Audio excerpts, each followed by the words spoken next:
स्वागत है आप सभी का क्लास नंबर 10 में। ये जो क्लास है ये सिर्फ VB.NET के लिए है, मतलब DCA और PGDCA दोनों के लिए। और आज हम जानने वाले हैं डायलॉग बॉक्स के जितने भी एलिमेंट्स होते हैं उन सभी के बारे में।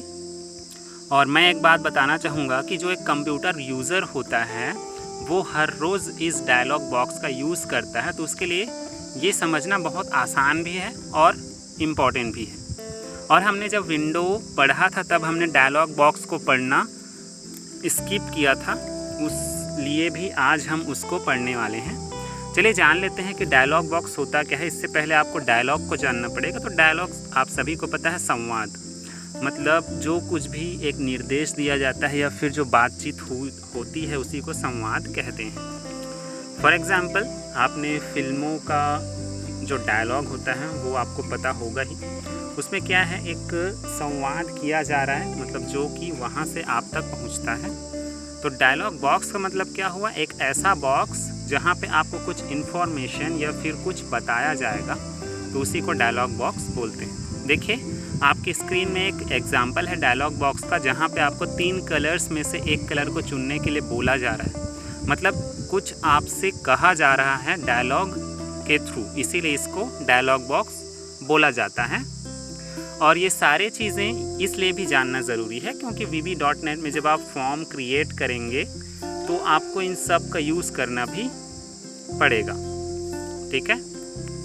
तो यदि आप अच्छे से इन सभी के बारे में जानेंगे तो आपको और भी बहुत ही आसानी होगी एक फॉर्म क्रिएट करने में। अब आपने बहुत सारे टाइप्स के डायलॉग बॉक्स देखे होंगे कंप्यूटर में, कई छोटे होते हैं, कई बड़े होते हैं। कुछ में कुछ लिमिट तक ही कुछ ऑप्शन दिया जाता है और कुछ में बहुत ज़्यादा वहाँ पे ऑप्शन रहता है। तो आप सारे एलिमेंट्स को यदि जान जाएंगे डायलॉग बॉक्स के तो आपको बहुत ही आसान होगा काम करना। चलिए सबसे पहले जानते हैं मेन्यू के बारे में। अब मेन्यू क्या होता है आपको पता है, ऐसा लिस्ट होता है जिसमें से आपको किसी एक या फिर एक से ज़्यादा ऑप्शन का चयन करना होता है। एक उदाहरण देख लीजिए, नीचे आपको दिया गया है 7 दिनों के नाम हैं जिसमें से आपको एक डेट को सेलेक्ट करना है। इस प्रकार का यूज़ आप ऑनलाइन फॉर्म भरते हैं तो डेट ऑफ बर्थ के लिए किया जाता है। अब मेन्यू का जो मानक उपसर्ग होता है, मतलब प्रीफिक्स, वो होता है MNU, तो इसको भी अच्छे से याद रखिएगा, क्वेश्चन में पूछा भी जाता है। अब इसके बाद जानेंगे हम टेक्स्ट बॉक्स की। डायलॉग बॉक्स में आखिर टेक्स्ट बॉक्स क्या होता है, तो इसका एक बहुत ही अच्छा एग्जाम्पल है।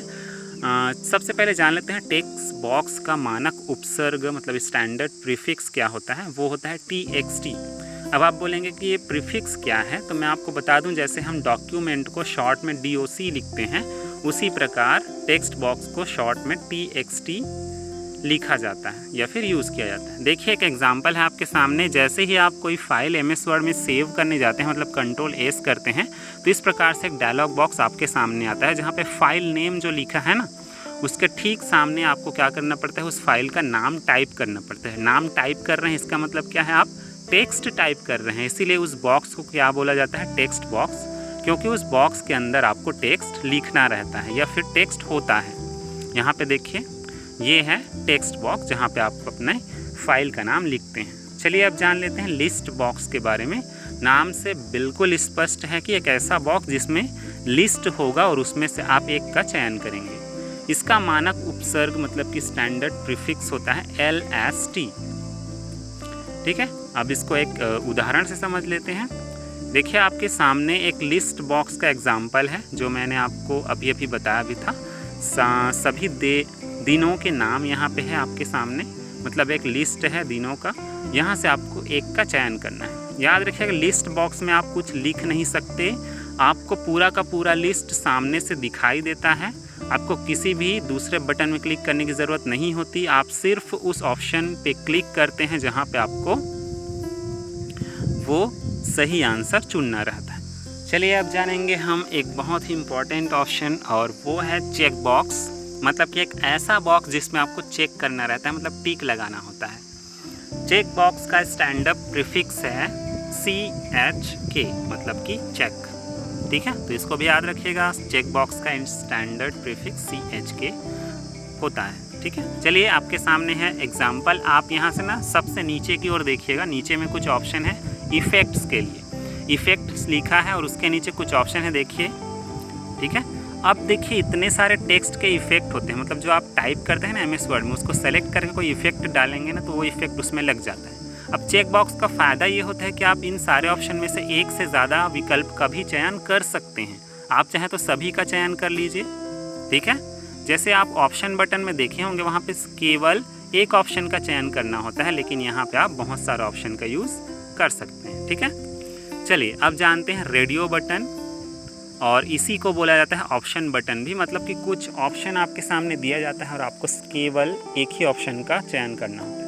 रेडियो बटन का मानक उपसर्ग होता है RAD, और इसका एग्जांपल देखिए, जैसे कि हमको पता है MS वर्ड में जो जूम वाला ऑप्शन होता है उसका डायलॉग बॉक्स कुछ इस प्रकार से दिखता है। देखिए, डायलॉग बॉक्स के ऊपर याद रखिएगा उसका हेडिंग भी दिया जाता है कि किसका ये डायलॉग बॉक्स है।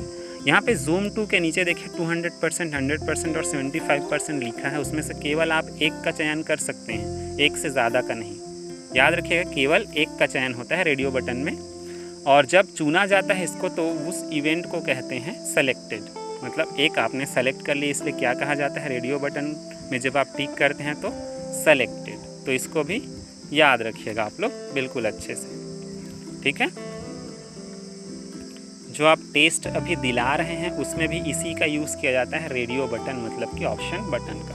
अब जानेंगे एक important option drop down list box, और इसी को बोला जाता है कॉम्बो बॉक्स।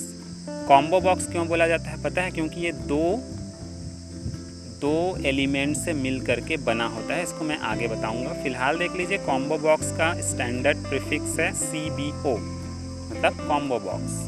यह एक एग्जाम्पल बहुत ही आसान है MS वर्ड में। जब आप फॉन्ट चेंज करते हैं ना, जैसे कि Times New Roman, Arial Black या फिर कृति देव 010, तो आप क्या करते हैं, एक बटन में क्लिक करते हैं ना, एरो बटन में, तभी तो नीचे पूरा का पूरा लिस्ट आता है। क्या वो लिस्ट पहले से रहता है? नहीं, जब तक आप एरो में क्लिक नहीं करते वो नीचे लिस्ट नहीं देता है। अब यहाँ पे देखिए एक लिस्ट भी है और ऊपर टेक्स्ट बॉक्स भी है। आपको पता है ना, आप डायरेक्ट टाइम्स न्यू रोमन ऊपर बॉक्स में टाइप करेंगे टेक्स्ट बॉक्स में तो आ जाता है वो।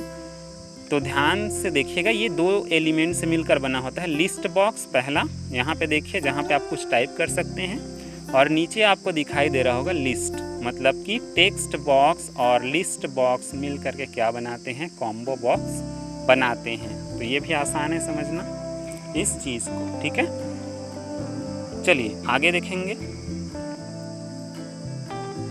आगे जान लेते हैं कुछ और इम्पोर्टेंट ऑप्शंस के बारे में।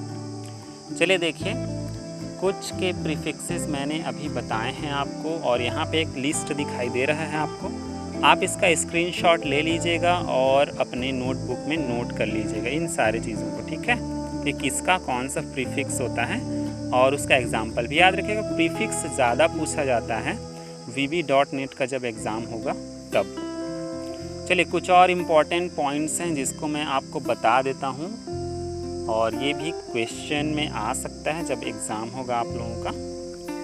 ठीक है, चलिए, जैसे कि पहला है which text box property should always be change first. जो मैंने आपको टेक्स्ट बॉक्स के बारे में बताया ना, मतलब कि कौन सी वो टेक्स्ट बॉक्स की प्रॉपर्टी है जो पहले चेंज होगी। तो पहले कौन चेंज होती है, name. The tick event found only in which object. अब ये जो टिक इवेंट है ना वो किस में पाया जाता है, तो इसका आंसर होगा टाइमर में। जब आप टाइमर का यूज़ करेंगे VB.NET में, आपको पता है टाइमर की साउंड जो है इसी प्रकार से होती है, टिक करके, टिक टिक करके। तो आप यहाँ से भी उसको आसानी से याद रख सकते हैं। उसके बाद है which text box method doesn't use the clipboard. Clipboard आपको पता है जो कॉपी कट पेस्ट करते हैं ना, उसमें कौन सा ऑप्शन नहीं रहता। तो कौन सा नहीं रहता है, क्लियर, क्योंकि कॉपी कट पेस्ट तो तीनों रहते हैं क्लिपबोर्ड में। दो और ऑप्शन है, जैसे कि what is the method use to activate the colour dialog box, इसमें आएगा शो डायलॉग, और which control can active the print page.